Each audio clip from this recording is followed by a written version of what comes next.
আসসালামু আলাইকুম। অমুক কিচেনে সবাইকে স্বাগত জানাচ্ছি। আজকে আপনাদের করে দেখাবো আলু দিয়ে গরুর মাংসের ঝোল। ভিডিওটি ভালো লাগলে অবশ্যই লাইক, কমেন্ট, শেয়ার এবং সাবস্ক্রাইব করবেন। মাংসটি রান্না করার জন্য প্রথমে আমি চুলায় একটি পাত্র দিয়ে দিলাম। সয়াবিন তেল দিয়ে দিলাম পরিমাণ মতো। হাফ কাপ পেঁয়াজ কুচি দিয়ে দিলাম। তেজপাতা, এলাচ, দারচিনি, লং দিয়ে দিলাম। লবণ দিয়ে দিলাম পরিমাণ মতো।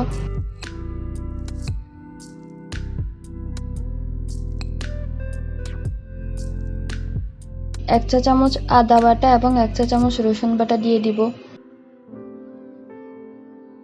কাঁচা মশলার গন্ধ যাতে চলে যায় ততক্ষণ নেড়ে নিব। এবার দিয়ে দিব হাফ চা চামচ হলুদ গুঁড়া, 1 চা চামচ মরিচের গুঁড়া, হাফ চা চামচ জিরার গুঁড়া, হাফ চা চামচ ধনিয়ার গুঁড়া দিয়ে ভালোভাবে নেড়ে নিব। সামান্য পরিমাণ পানি দিয়ে দিব মশলাটা ভালোভাবে কষানোর জন্য। 3-4টা কাঁচামরিচ কেটে দিয়ে দিব। ঢেকে দিয়ে কষিয়ে নিব।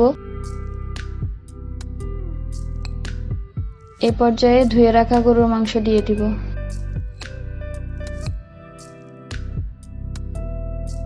ঢেকে দিয়ে কষিয়ে নিব।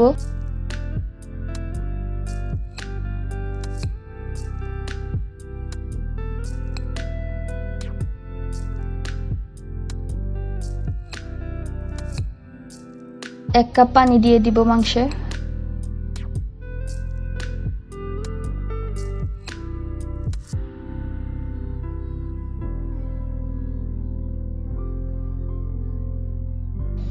দশ মিনিট কষানোর পর এই পর্যায়ে আলু দিয়ে দিব। আলু দিয়ে নেড়ে চেড়ে ঢেকে দিব।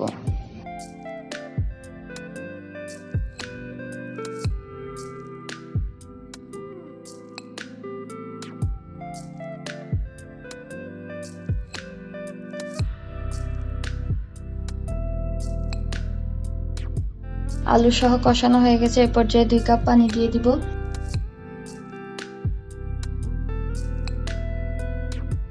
ঢাকনা দিয়ে ঢেকে দিব।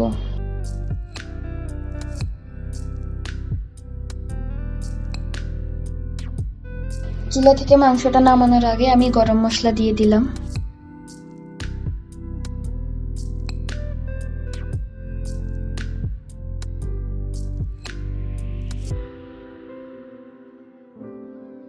এভাবে আপনারা বাসায় গরুর মাংস এবং আলুর ঝোল করতে পারবেন। ভিডিওটা ভালো লাগলে অবশ্যই সাবস্ক্রাইব করবেন।